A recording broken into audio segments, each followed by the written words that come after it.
الحمد لله نحمده ونستعينه ونستغفره ونؤمن به ونتوكل عليه ونعوذ بالله من شرور أنفسنا ومن سيئات أعمالنا من يهده الله فلا مضل له ومن يضلله فلا هادي له ونشهد أن لا إله إلا الله وحده لا شريك له ونشهد أن سيدنا ونبينا ومولانا محمدا عبده ورسوله أما بعد فإن أصدق الحديث كتاب الله وخير الهدي هدي محمد صلى الله عليه وسلم وشر الأمور محدثاتها وكل محدثة بدعة وكل بدعة ضلالة وكل ضلالة في النار. قال الله تبارك وتعالى في القرآن المجيد والفرقان الحميد: ألف لام ميم ذلك الكتاب لا ريب فيه هدى للمتقين الذين يؤمنون بالغيب ويقيمون الصلاة ومما رزقناهم ينفقون والذين يؤمنون بما أنزل إليك وما أنزل من قبلك وبالآخرة هم يوقنون أولئك على هدى من ربهم وأولئك هم المفلحون. وقال صلى الله عليه وسلم: لا يؤمن أحدكم حتى يكون هواه تبعا لما جئت به، أو كما قال صلى الله عليه وسلم. عزیزان محترم، تیسرا عشرہ ماہ مبارک کا اب زیادہ ہمارے پاس ماہ مبارک کا وقت نہیں رہ گیا ہے. انشاءاللہ عزیز اس جمعہ کے بعد ایک اور جمعہ بھی ہمیں یقیناً ملنے والی ہے، لیکن آخری ہفتہ بہت تیزی سے گزر جائے گا. میں نے قرآن مجید کی سورہ بقرہ کی 4 آیتیں پڑھی ہیں. انہی آیتوں میں جو مضامین ہیں اس کی طرف آپ کی توجہ دلانا چاہتا ہوں. حضرات، اللہ تعالیٰ نے اس دنیا کو بنانے کے بعد اس کا جو نظام ہے، اس کا جو سسٹم ہے، اسے اپنے ہاتھوں میں رکھا اور اپنی حکمت بالغہ سے، اپنی بڑی حکمت کے ذریعے سے بہت سے احکامات دیے کہ ان احکامات پر عمل کرو، اس سے تمہیں بھی فائدہ ہوگا اور دوسری جو انسان اور مخلوقات رہتے ہیں ان سب کو بھی فائدہ ہوگا. اب قوانین بنانے والوں کو زیادہ معلوم رہتا ہے کہ ان قوانین کے فائدے کتنے ہیں، اور ہو سکتا ہے کہ ان قوانین کو نافذ کرنے کے بعد کچھ لوگوں کو اس سے دقت بھی ہو سکتی ہے، کچھ پریشانی بھی ہو سکتی ہے، لیکن مجموعی طور پر سب کا فائدہ کس میں ہے، اس چیز کو دیکھا جاتا ہے. حکومت بھی آئے تھے کچھ نہ کچھ قوانین بناتے رہتے ہیں. ان قوانین کے آنے سے کسی کو تکلیف ہوتی ہے، لیکن کسی ایک آدمی کی تھوڑی دیر کی تکلیف کے خاطر باقی پورے لوگوں کو پریشانی میں تو نہیں ڈالا جا سکتا. اسی طرح سمجھیے کہ اللہ نے جو قوانین بنائے ہیں، ان قوانین کی حکمتیں اور اس کے اسرار تو آدمی سمجھ نہیں سکتا، کما حقہ نہیں سمجھ سکتا. اب مثال کے طور پر لیجئے، زکوٰۃ کا نظام ہے. زکوٰۃ کے نظام میں اللہ فرما رہے ہیں اور ہم نے جو تمہیں دیا ہے اس میں سے لوگوں پر خرچ کرو، وَمِمَّا رَزَقْنَاهُمْ يُنْفِقُونَ.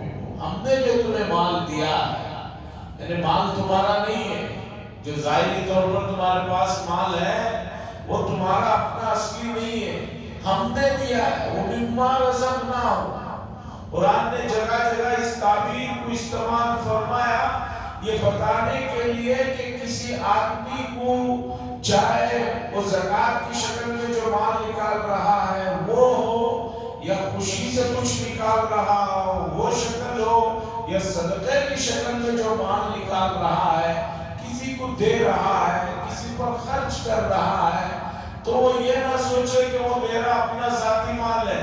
اللہ نے فرمایا وَمِمَّا رَزَقْنَاهُمْ يُنْفِقُونَ اور جو کچھ ہم نے تمہیں دیا ہے اس میں سے خرچ کرو، تمہارا اپنا کچھ نہیں ہے۔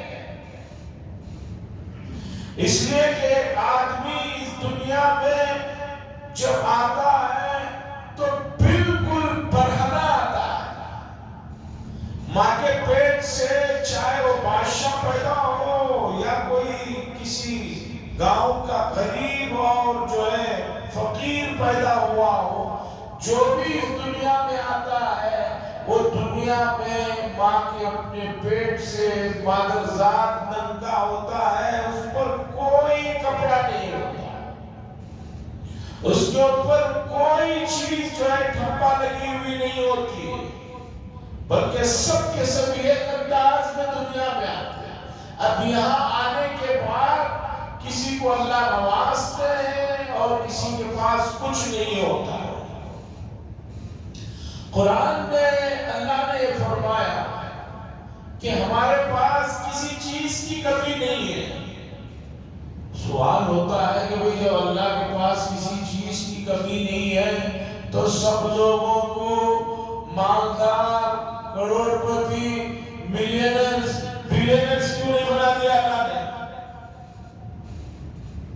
سوال ہوتا ہے، کبھی نہ کبھی تو سوال ہوتا ہے کہ بھئی اللہ کے پاس جب کسی چیز کی کمی نہیں ہے تو یہ کیا بات ہے کہ ایک آدمی غریب ہے، ایک وقت کے کھانے کے بھی لالے پڑے ہیں، اور ایک آدمی ہے کہ اس کی ساتھ پشتے کھائے تب بھی اس کے پاس مال کی جو ہے کمی نہیں آئے۔ اللہ نے بتایا وَلَوْ بَسَطَ اللَّهُ الرِّزْقَ لَبَغَوْا فِي الْأَرْضِ وَلَكِنْ يُنَزِّلُ بِقَدَرٍ مَا يَشَاءُ کہ اگر اللہ تبارک و تعالی رزق کی اور مال و دولت اسباب کی اس طرح فراوانی کر دیتے کہ سب کے پاس ہر قسم کی سہولتیں آ جاتی ہیں تو اس زمین پر فساد مچ جاتا، اس زمین میں بدنظمی آ جاتی، بے ترتیبی آ جاتی اور یہ دنیا کی خوبصورتی تباہ و برباد ہو کر رہ جاتی۔ اسے سمجھیے حضرت موسیٰ علیہ السلام نے ایک مرتبہ اللہ سے درخواست کی کہ یا اللہ میرے دل میں ایک خواہش ہوتی ہے۔ اللہ نے فرمایا بتائیے، پوچھئے۔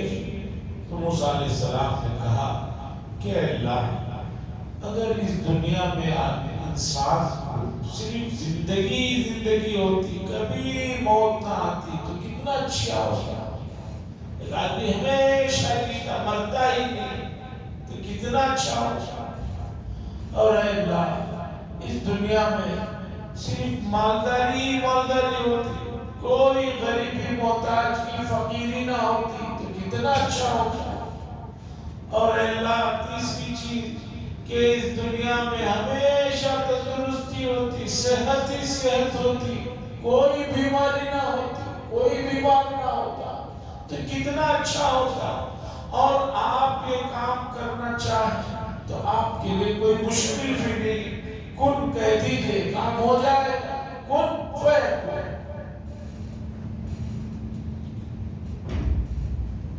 آپ کو یہ سوالات اچھے لگے ہوں گے، بلکہ یہ سوالات تو ہر انسان کے دل میں ہی ہوتے ہیں۔ کوئی آدمی خوشی سے مرنے کے لیے تیار نہیں، اسے چاہے 1000 سال کی زندگی مل جائے تب بھی وہ کہے گا کہ وہی اور تھوڑا چیز۔ اور وہ مشہور واقعہ بخاری شریف کی حدیث میں ہے کہ جب اللہ تبارک و تعالیٰ نے روحوں کو پیدا فرمایا، حضرت آدم علیہ السلام کی پشت پر ہاتھ پھیرا تو قیامت تک جتنے لوگ پیدا ہونے والے تھے ان کی ارواح پیدا ہوئی، چونٹیوں کی شکل میں تمام ارواح، قیامت تک آنے والے انسانوں کی جو روح ہے ان کو اللہ نے پہلے ہی آدم علیہ السلام کی پیدائش کے بعد بنا دیا۔ چونٹیوں کی شکل میں روحیں تھی، اس میں ایک کی طرف دیکھ کر آدم علیہ السلام نے کہا کہ اللہ یہ کون بہت پیارا مجھے لگ رہا ہے۔ اللہ نے فرمایا یہ تمہاری ہی اولاد میں سے تمہارے ایک فرزند ہوں گے جو نبی بھی ہوں گے، اور ان کا نام داؤد ہوگا۔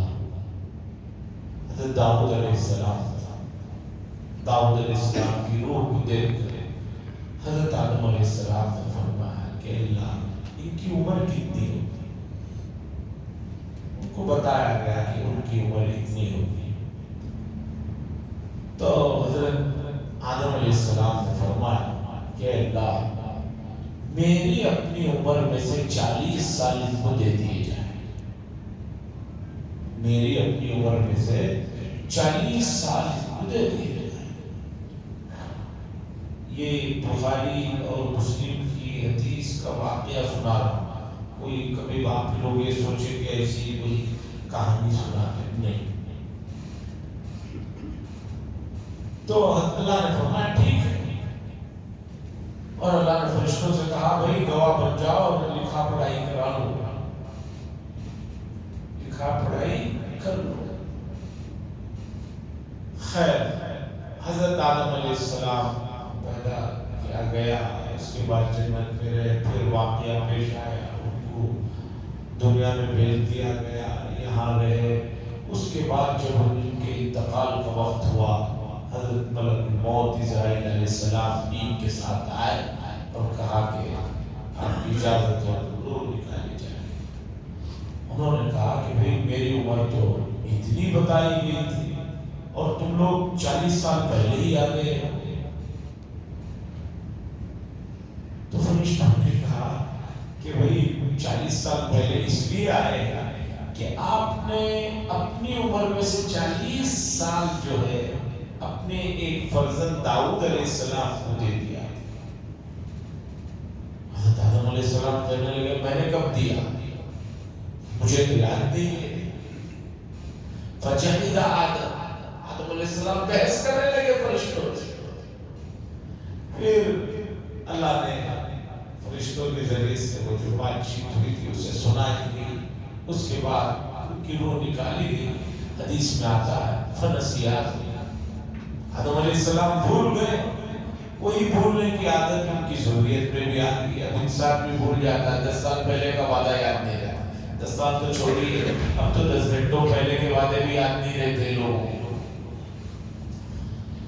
بتانا یہ ہے اس واقعے کو سنا کر مجھے کہ ہر آدمی یہی چاہتا ہے کہ اسے ہمیشہ زندگی ملے، موت ہی نہ آئے۔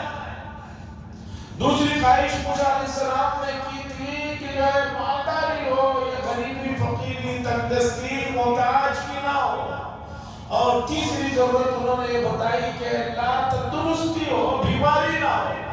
اللہ تعالیٰ نے فرمایا کہ اے موسیٰ اگر ایک آدمی کو زندگی ملتی، اسے موت کبھی نہ آتی، تو بتائیے وہ ہمارے سے ملاقات کب ہو پاتی؟ اس کی ہمارے سے ملاقات کرنا ہے یا نہیں کرنا ہے؟ اور ہمارے سے ملاقات کرنا ہے تو آدمی کو اس موت کے پل پر سے گزر کر آنا ہوگا، گزرے گا تب ہمارے پاس آئے گا اور ہمارے سے ملاقات ہوگی۔ اب کون شخص ہے جو ہم سے ملنا نہیں چاہے؟ جسے ہماری محبت ہے، فرما بردار ہے، وہ تو ہم سے ملنے کی بڑی خواہش کرے گا، وہ چلا ہے۔ موسیٰ علیہ السلام نے کہا ہاں اللہ کہ آپ سے ملنے سے بڑھ کر کون سی خواہش اور محبت اور کون سا انعام ہو سکتا ہے؟ اس لیے اب موت کا فلسفہ اور موت کا جو ہے حقیقت سمجھ میں آ گئی۔ موت کوئی بری چیز نہیں ہے۔ جو چیز ایک دوست کو دوست تک لے جا کر ملانے والی ہے، وہ تمام چیزیں بھی پسندیدہ ہوتی ہیں۔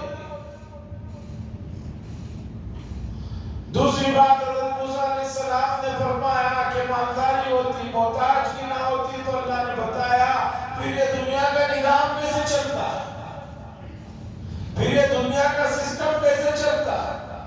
اس لیے کہ جب ہر آدمی کے پاس مال و دولت کی فراوانی ہے، انبار لگے ہوئے ہیں، اب اس کے گھر کو پینٹ کون کرتا؟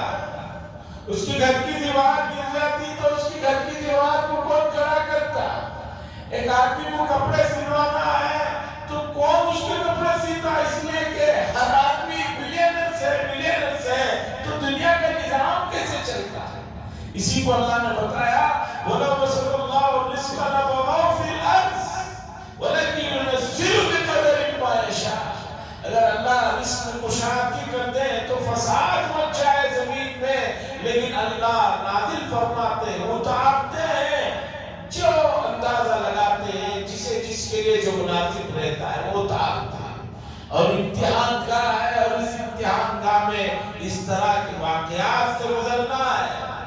دنیا کی اس خوبصورتی کو برقرار رکھنے کے لیے اللہ نے جو اصول بنائے ہیں، جو نظام بنائے ہیں، ان کے پیچھے جو اسرار ہیں، حکمتیں ہیں، انہیں اگر وہ سمجھ میں آ جائے انسان کو تو پھر جو ہے اسے پتہ چلے گا فتبارک اللہ احسن الخالقین کہ ہمارے پروردگار نے کیسا سسٹم بنایا۔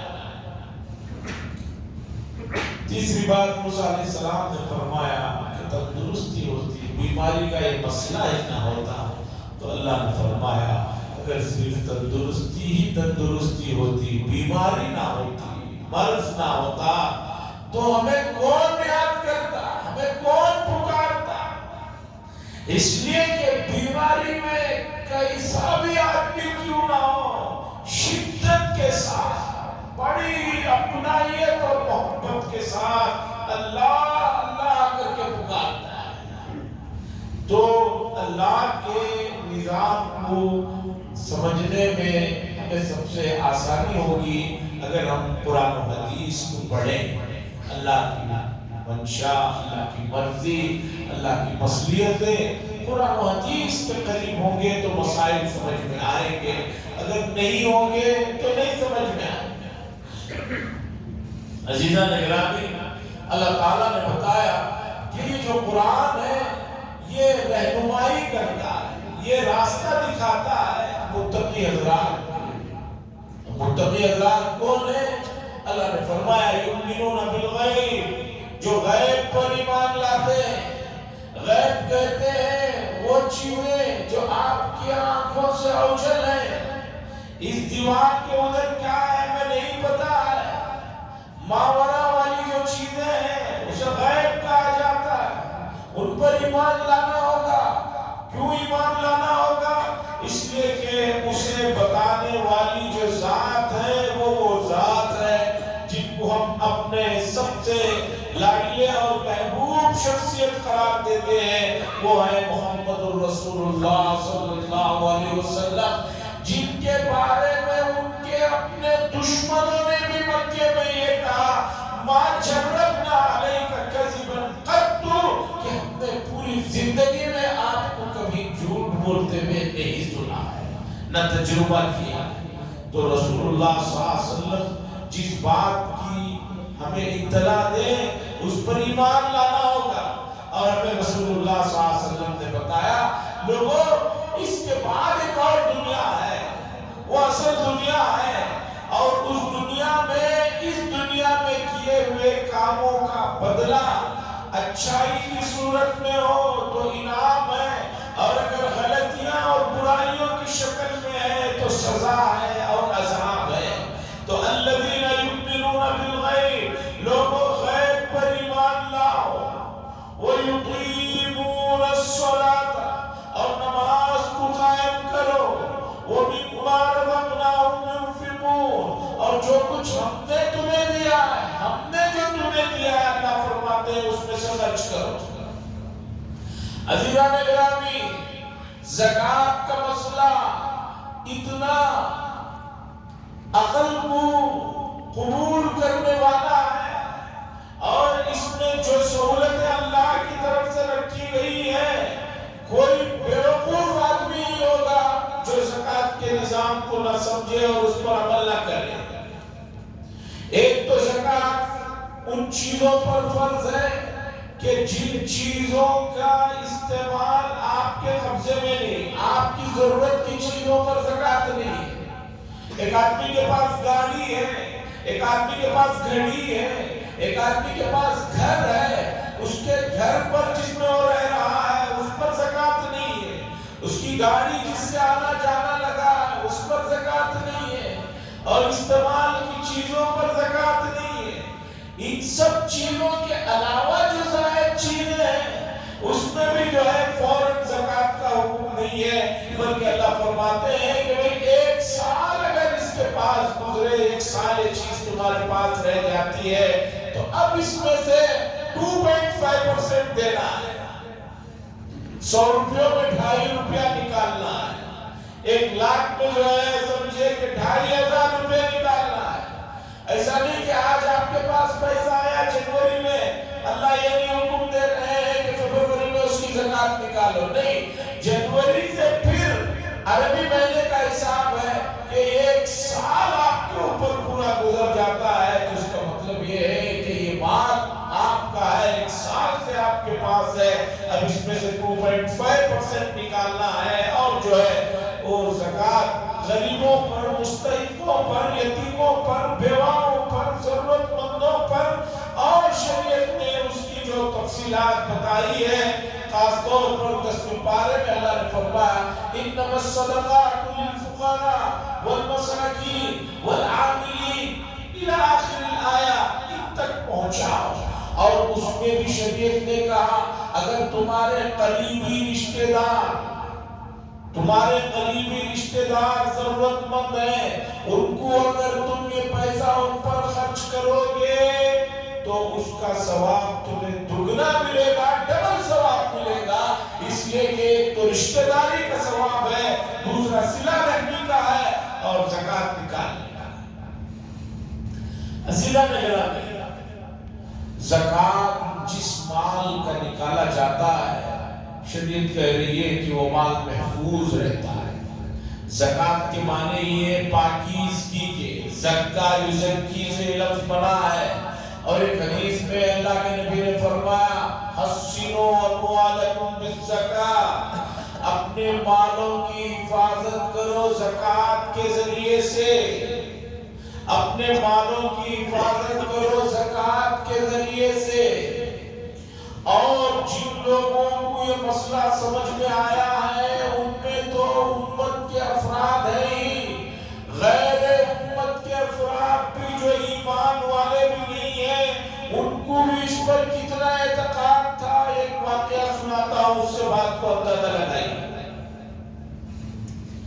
حضرت شیخ الحدیث مولانا زکریا صاحب قدس سرہ نے اپنی کتاب آپ بیتی میں یہ واقعہ لکھا.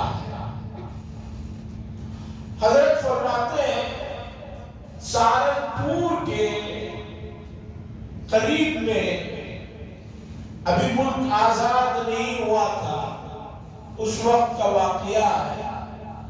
انگریز بھرے پڑے تھے. ایک انگریز کی بہت بڑی پراپرٹی تھی، وہ وہاں رہتا تھا اور اپنے کسی کام سے وہ دلی گیا ہو گیا. اب وہاں پر اس پورے فارم ہاؤس کے لیے، اس پوری پراپرٹی کی دیکھ بھال کرنے والے بہت سارے افراد تھے. یہ آدمی دلی پہنچا ہوا تھا. اسی درمیان میں کچھ فساد ہو گیا اور کچھ آگ کے واقعے پیش آ گئے. تو یہاں سے اس کے کام والوں نے اس زمانے میں جو اطلاع کرنے کا طریقہ تھا، ٹرنک کال کے ذریعے، جو بھی ذریعے سے وہ اطلاع کی کہ ایسا فسادات بڑھ رہے ہیں، آگ بہت دور تک چلی آ رہی ہے، بہت دور سے چلی آ رہی ہے، ہمیں ڈر ہے کہ آپ کے اس پورے فارم ہاؤس کو اور اس پورے اسٹیٹ کو جلا کر راکھ کر دے گی، آپ ذرا جلدی آئیے اور آ کر سنبھالیے. وہ نہیں آئے. دلی سے